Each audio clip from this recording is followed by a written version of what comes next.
make sure that your games aren't too skill-based. I made that mistake myself. A too skill-based game, you don't get people to pay you because there's no reason to. So make sure grinding and paying are legitimate versions of progressing in the game. So after that opening, you guys need a palate cleanser. So we have some legacy Black Ops 2 gameplay.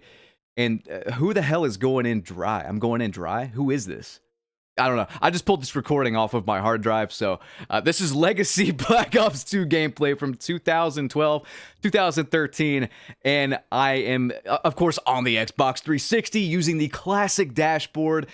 This is often considered, and I mean often as in it's pretty much non-debatable, non-negotiable at this point, that this is probably the peak of Call of Duty. After this, we pretty much just gradually went downhill. We had some bright spots. We had Black Ops 3, you know. But for the most part, we pretty much slid straight down. Outside of Treyarch's offerings, if I can just say that, and now Treyarch's probably the worst dev team, honestly, so how the tables have turned. But either way, man, Black Ops 2 Legacy gameplay, if you guys want to see more, let me know in the comments section. I got a laptop full of just old gameplay. I pulled the laptop out of storage, found a smorgasbord of just Black Ops 2 content, so let me know if you want to see more. But I'm not here to glaze Black Ops 2 all video. I'd like to, trust me, I'd like to, but I am instead here to give you guys the uncomfortable truth. You see, this video is going to be kind of a two-parter. We're going to get into that opening clip and discussing a lot of that stuff in the second part of this video, but the first part of this video, I want to really get to the root of the problem with Black Ops 6, Warzone, modern Call of Duty, hell, modern AAA gaming in general, because it's all the same shit sandwich just served up on a slightly different plate. Many people ask, if I don't like Call of Duty, why don't I just stop talking about it and stop playing it? Because this is not just a Call of Duty problem. This is a gaming problem in general. I'm sorry you're too stupid to see it. Allow me to kind of open your eyes a bit. You see, you give people an inch, they will take a mile, especially businesses. Businesses that want to make money will take every last penny you have and not give a damn about it. And the saddest part about this is that gamers didn't used to be this way. We used to be a pretty hardcore group of nerds at the end of the day. We had nerds making the games, we had nerds buying the games. There was a little bit of gatekeeping, and to be honest, there was a little bit of toxicity. I'm going to show you this from the Black Ops 2 era. David Vonderhaar, the lead designer for Black Ops 2, the lead Treyarch guy, he nerfed a sniper and he got death threats back in the day. I was there during the whole thing. During Modern Warfare 2's, era, the OG one, I mean. One-Man Army noob tubes were gonna get nerfed, but then Activision fired half of Infinity Ward, and the entire community rose up and tweeted at Robert Bowling, the Infinity Ward community manager at the time, please make the noob tube occupy the first perk slot. The entire Call of Duty community rose up to try to change things, and now the entire community, pretty much, except maybe you guys that are here and me, are just a bunch of pussies. Activision is their, 4 out of 10 wife with a strap on, and they're the submissive husband, spreading their cheeks like the GOATS guy and saying, yes, please, give me more. I'm sick of it, man. So how did this all happen? Where did it all start? I truly think it started in the last 4 years. The first part of this video is going to kind of go into a little deep dive of this, okay? So bear with me if you're not super political. I get it. I'm not either, man. I've been a lifelong centrist, pretty much. And I've always kind of leaned to the left, despite being a centrist. But not these past 4 years. Things have changed. But I have to just call this out because it's pure, utter fucking insanity. And the fact that it went on for 4 years is mind-blowing. The whole DEI initiative. I mean, guys, if you want to go to the doctor, okay, what do? You try to pick the best doctor, I'd hope. The best doctor you can afford. I don't give a fuck what the doctor identifies as, who they are, don't care. I care about their talent, their qualifications. The fact that we've been openly sexist, racist, fucking weird in the past 4 years, and it's been pushed as normal and people have accepted it, is strange to me. Just very, very strange. But you have to kind of look at it from the business point of view. Why do they want all of these people in these job positions? And we're going to cover this with game devs calling this out as well. This isn't just me. But why do you think they did this? Why do you think they tried to hire based on anything but raw talent, skill, etc.? They hired based on race, gender, lack thereof of those things. Why? Why do you think they did that? Control. When you don't really have a lot of talent and you're hired on in a position, you don't really have any power or leverage. You just do as you're told. You don't ask questions. You fall in line. You feel lucky to even have the job. That has been the main MO for a lot of these businesses for the past several years. Get these people in, push out a super mediocre product that manipulates the fuck out of the consumer. That's it. It is a way to make money. Hire weak-minded people, push out shitty product for other weak-minded people. Eventually, they'll go along with it, no matter how crazy or openly racist, sexist it is. I mean, I've showed this image a little bit, but it's still so insane to me. This Activision Blizzard, like, struggle session. This shit just would never have happened, like, 15 years ago. I don't get it. Nobody would allow this to happen.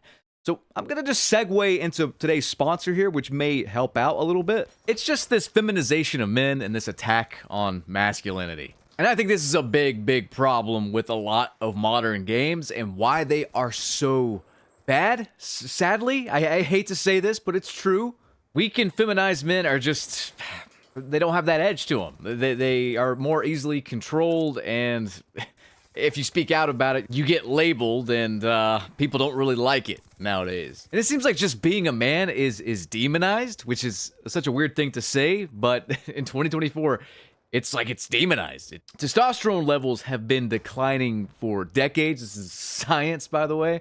A 17% drop among 60-year-olds in 2004 compared to 1987. Sperm counts decreasing, grip strength in men's decreasing. All this stuff is just decreasing, and it's alarming. And that's a direct quote from researchers that see these trends. So that's why today I partnered with Black Forest Supplements, Turkesterone, and Tongkat Ali. I've been taking both of these for a while now, and they've been dubbed the feminization killer. It combines two of the most potent natural testosterone boosters in the market. Turkesterone is a natural anabolic compound that supports muscle growth, improves endurance, and boosts testosterone levels. Tongkat Ali is an ancient, potent natural herb that has been used for thousands of years to increase T levels, improve libido, and reduce stress levels. If you're looking for a natural way to boost your testosterone to exorbitant levels and fight back against these alarming statistics, then hit up Black Forest Supplements. And they've said that since this product is limited edition, once this product goes out of stock, it will be out of stock forever. So make sure you purchase yours as soon as possible. Right now on the Black Forest Supplements website, you can buy two, get one free. It's already applied automatically. And I don't do a whole lot of ads nowadays, but I genuinely wanted to get this one out, seeing as my audience is mostly male. Black Forest Supplements is a brand dedicated to bringing traditional masculinity and femininity back. You want to take control of your health and life, check out Black Forest Supplements. Peep the link in the video description or the pinned comment. All right, guys, now back to the main topic at hand here. Why am I bringing all this up? Like, why is all of this brought up? It's because this kind of like brainwashing we've had going on in the past 4 years is why big money publishers are able to get away with what they get away with. You're seeing this Black Ops 2 gameplay. This is like the last pure Call of Duty before they started referencing the data. Oh, won't someone please think of the data? This is fucking just, oh my god, dude. What happened to just asking the player base and getting a consensus? You know, Black Ops 2 was a game with none of this stuff, regarded as the best Call of Duty of all time. Back when they hired people that were just the best fit for the job, nothing else mattered. The team was rather small, like 500 people, I think, made Black Ops 2. And like, guys, I seriously hate to even bring this real life stuff into gaming, but they did it first. I hate to even bring this topic up, and I don't even like talking about it. I don't want video games to be about anything but people enjoying video games. It's not wrong for publishers or game studios to make money, but not at the consumer's expense, not with trickery, not with lying to us, not with psychological fuckery, not with gaslighting, none of that. So now let's get into part 2 of the video, now that we've laid the groundwork, which allowed what I'm going to show you to happen. Okay, so this video was linked to me by the same dev that commented and kind of set me down a rabbit hole last video where I pretty much proved that the entire Black Ops 6 multiplayer experience and Warzone experience is rigged, and even showing very, very damning proof. I mean, some people in the comment section still weren't buying it, and that's fine. Let me give you some more evidence, okay? So let me just read this dev's comment from the last video here. And I initially thought maybe they were a COD dev, but they've come out and said, no, not a Call of Duty dev. Let's check this out, seriously. So Hell Upon Earth says, again, no, I never worked on COD, but because of the training I've gone through and the research I've done, as well as some other devs I'm in contact with, we know the truth. It's blatant to any game dev with any amount of experience in the field. The clip you showed of the grenade, for instance, that is part of the system balancing, or are you really trying to tell me that a dev team using the same level design toolkit that was used for Quake 3 can't put a box collision on some geometry? The Treyarch developers that are there now are terrible at their jobs, not because they put these systems in the first place, but because it's so blatant to anyone with eyes that they are there. The netcode is terrible, and that may account for some of the clips, but not on this scale. If you really wish to know how poorly coded this entire thing is, it still uses code from Quake 3. They modified the engine to make Medal of Honor Allied Assault, then again to make the first Call of Duty. This is true. Since then, it's just been going through multiple iterations and in the hands of multiple dev teams that make changes. Every single thing in this game, Black Ops 6, he means, is built that way on purpose for a specific reason. The map design is not terrible. It's perfect at what it was designed to do. Think back to that opening clip, by the way, about not making your games too skillful. To make sure that players who know the maps can't get too far ahead. It's why they are so open, why the 3-lane system was abandoned, it's why I can stand on a car and scud and see you a mile away. The fact that because I know the maps well enough to know where players should be by playing them over and over again is an issue for them. I'm going to pause right there and point out Nero's latest video, and my latest video actually, where I talk about the XP rates not being correct. Again, it's one of two things. Either they're dumb as fuck and they suck at their jobs, or they're doing it on purpose. Which is it, Treyarch? Which is it, Activision? Nero just made a video talking about, and he did the math, talking about how like he's maybe earning 65% of what he should earn experience-wise. He even brought up the fact that there could be skill-based XP earning, and if you think that's fucking crazy, watch the video. I remember bringing up like the fact that price was changing. Prices for bundles were not static. They would change depending on how many COD points you had in your account. I don't recall which video I covered that in, but longtime viewers of the channel may be able to point me in the right direction or at least recall it. And, you know, it's not a fever dream. They did something like that. It's not out of the realm of possibility that they are doing some sort of like skill-based XP earn rate or whatever. Let's get back to the comment though, okay? It means that players who are not good enough can't get enough kills to balance the KD of the lobby. How do I know this? Because Quake 3 map design is a standard game dev lesson, and it's the reason those maps are designed that way. Don't believe me that this is an issue for them? Remember the premium pro player subscription they had for some of the older games that came with a heat map of populated lanes and exactly where they were populated? I remember that, yes. The most amount of players were in a very specific areas, and 3-lane design is what does this. On open maps, that bunching does not happen, and it's more evenly spread. said.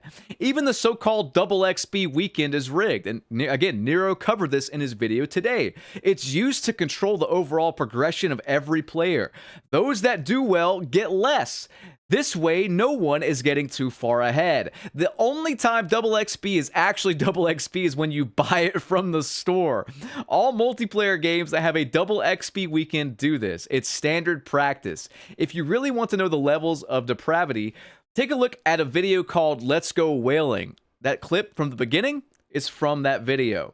It shows all the little tricks that mobile devs use to get money, and sadly, these practices are heading into the AAA space.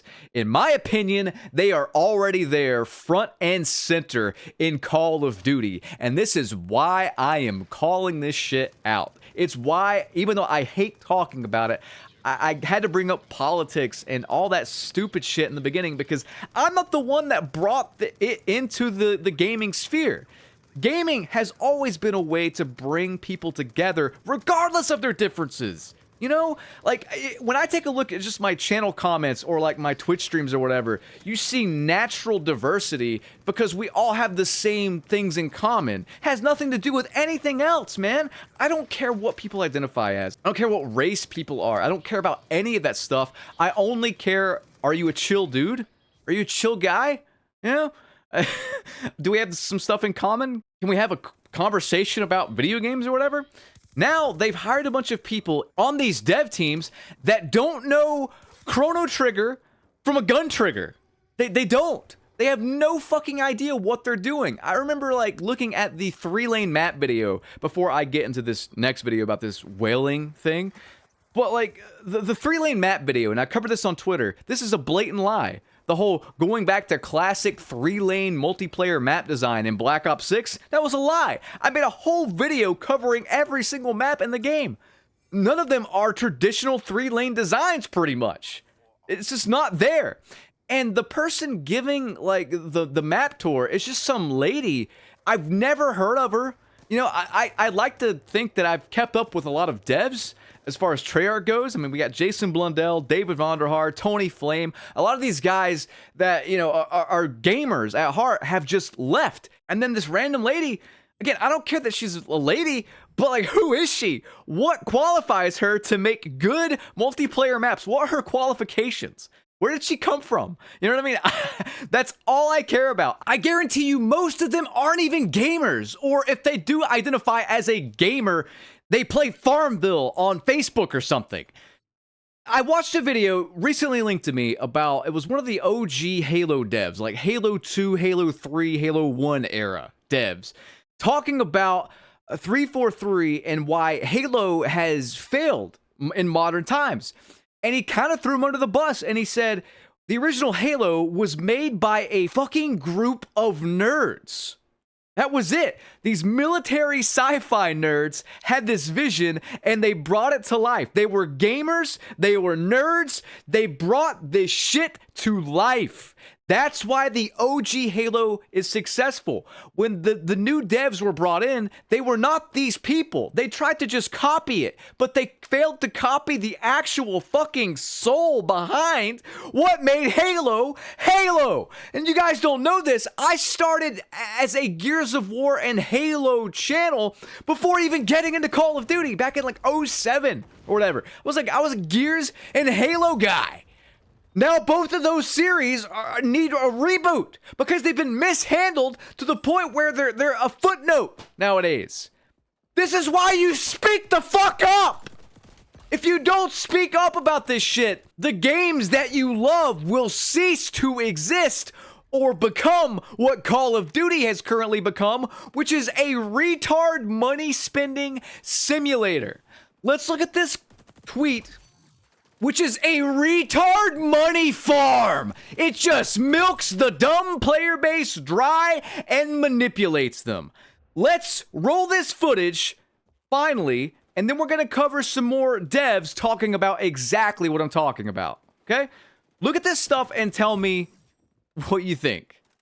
You will probably be slightly shocked by all the tricks I have listed here, but I'll leave the morality of it out of the talk. We can discuss it if we have time later. So let's dive right in.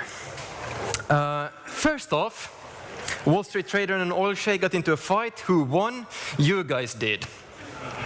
This is to remind you that a lot of the spend comes from the high-paying guys, the whales, and the very best way to get these guys to spend is to get two rich, competitive guys to fight each other and tell them, I'll give you a slight upside if you pay me. Now, if we look at this from a monetization perspective, the hook is where you put up an icebreaker. You want to give a really, really good deal, something that's a no-brainer. You would be crazy to turn it down as a player. The reason to give a really good deal up front is by making people spend up front, they are also emotionally committing to your game, their retention will go up. And the first spend is, it breaks the ice, then they think of themselves as spenders in the game. It's okay for me to spend in the game. Lots of people are otherwise have this wall up, I will never pay for a mobile game. So you need to break the wall first. The habit is like the main meat of the game. This is where you sell the faster progress, as we just discussed. And the hobby is for the guys who have already maxed out. They're the guys who have all of their Clash of Clans building at the max level. They are already there. So you can no longer sell progress to them, you have to sell consumables. Hot State. There's an excellent book about behavioral psychology called Thinking Fast and Slow. This is the fast thinking. I'm telling you that the fast thinking mode is what you want. The slow thinking is your analytical brain. What's 12 times 47? I'm sure all of you can answer that, but you have to start your actual thinking brain to do that. Now, if I say, complete the sentence, bread and everyone's thought, butter. So that's the fast thinking.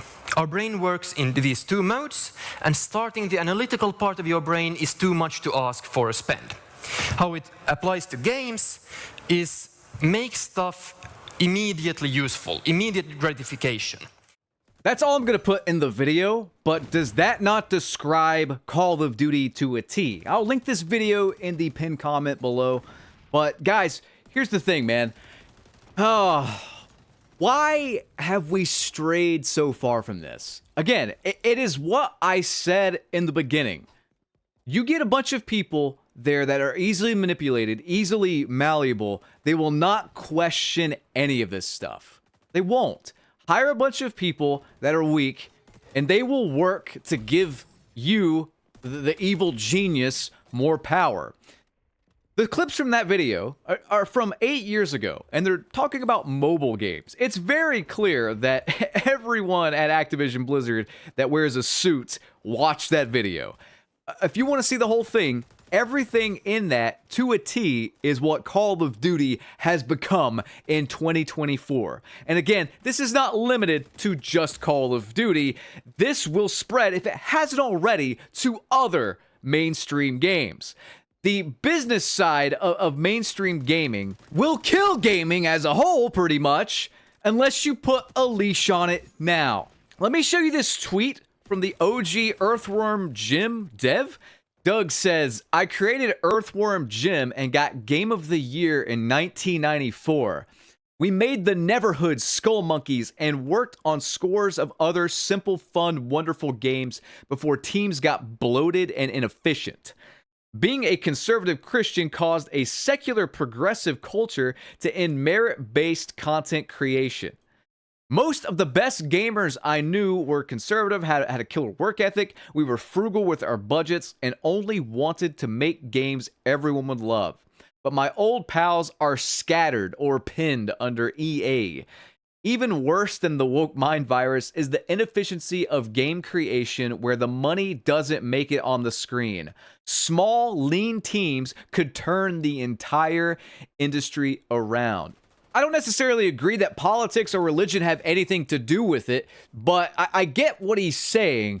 Gaming has definitely changed. Now, gaming is so mainstream and diluted and homogenized and monopolized, and it lacks so much soul that the mainstream games are, it's made for retarded normies. I'm just gonna say it. Don't care if that makes me enemies. Don't give a fuck.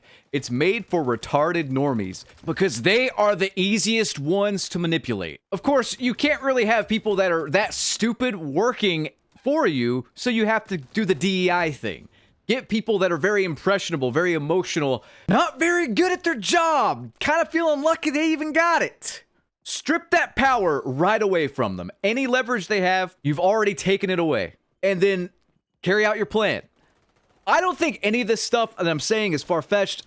I don't think it's a conspiracy theory. I'd love to hear other opinions. If you have a different one, please share it below, and I'll try to get to it and read it. But, like, I don't think this is far-fetched stuff. I don't think I'm necessarily in the wrong here. I may be misguided in some ways, but I think that the main meat and potatoes of what I'm saying is what's happening. I think that Call of Duty is not going to improve and continue down this road of manipulation. And again, watch yesterday's video if you don't believe me. I lay it out as clear as day what they're doing. The stuff I showed you from this conference 8 years ago about mobile gaming is, I mean, it's in Call of Duty. If not the mobile game, COD Mobile, it's in the paid $70 experience as well. Actual gamers, like me and you watching this video, the old school, like hardcore gamers, back in the day, if Activision tried this stuff with, let's say, Call of Duty 4, we wouldn't have fucking stood for it. Halo 3, Gears of War. You try any of this manipulation garbage, hiring a bunch of pawns based on what they are and who they are and not their talent or their ability or their passion. If we knew that was going on, no fucking way we stand for that. We would have rioted. And I showed you that in the beginning. From Twitter to the... I mean, I don't think we should go so far as to death threat people at all. Never wanted that. Sadly, I think I'm the only person that thinks that way. Because I'm just going to show you this. If you still don't buy the whole like DEI thing, let me show you... I covered this in a previous video, but let me show you a leaked Slack chat from Activision Blizzard employees. And this is verified, by the way. Let me show you a leaked Slack chat from when Trump won the election about a month ago now. I don't even want to read this stuff. This is insanity. And yes, these are verified workers at Activision Blizzard. This is who they have hired for the past like 5 years. And they don't care about any of the actual politics. Activision Blizzard do not give a single solitary fuck. They only care about money. I disagree with this approach entirely, clearly, but holy shit, we gotta do something. We have to do something. I refuse to just sit here and watch this shit take hold. I've watched it for far too long, and I'm sick of it. And I don't care if this gets me enemies. I don't care if this labels me as a grifter or whatever. Do not give a single solitary fuck anymore. I'm gonna call out every single thing that rubs me the wrong way and that isn't right. Guys, if you're a Call of Duty fan, we gotta start calling them out for their bullshit. Like, you can't lie to the consumer base the way they have lied just in the past month. It's not right. Speak with your wallet. Speak with your time. Please. I know you have it in you. I get being a fan of the series. Some people say that I want Call of Duty to die. That's the last thing I want. I want the game, I want Activision Blizzard to be held accountable for their shitty practices. I want a good game that doesn't aim to manipulate its player base and milk them dry of every last cent. I want a good game to be the #1 priority when making a Call of Duty, and I want that to drive profit and success to the series and not psychological manipulation and gaslighting. Is that too much to ask? I don't think I'm asking a lot there. I really don't. Exposing this stuff is more fun to me, by the way, than actually playing the game. I'm like level 38 or whatever on Black Ops 6. After I felt like I was being manipulated like live, I haven't played. So what do you want? You know, like I haven't played the game. I'm holding up mine to the bargain. Anyway, guys, that's all the time I have. I hope you enjoyed this video. Apologies for the length of it. It's a lot. And apologies for even bringing politics in it in general. You know, it's just... I don't know, man. Something's got to give here. Something's got to change. I'm hoping that in the next couple years, we can kind of use logic to get back to normal. hopefully, and maybe update the laws to prevent Activision Blizzard from doing this stuff in the first place. The same way we did with loot boxes or whatever. Anyway, guys, I hope you enjoyed. I will catch you on the next one. Rate, comment, subscribe, ring that notification bell if you really enjoyed. And I will see you later. Peace.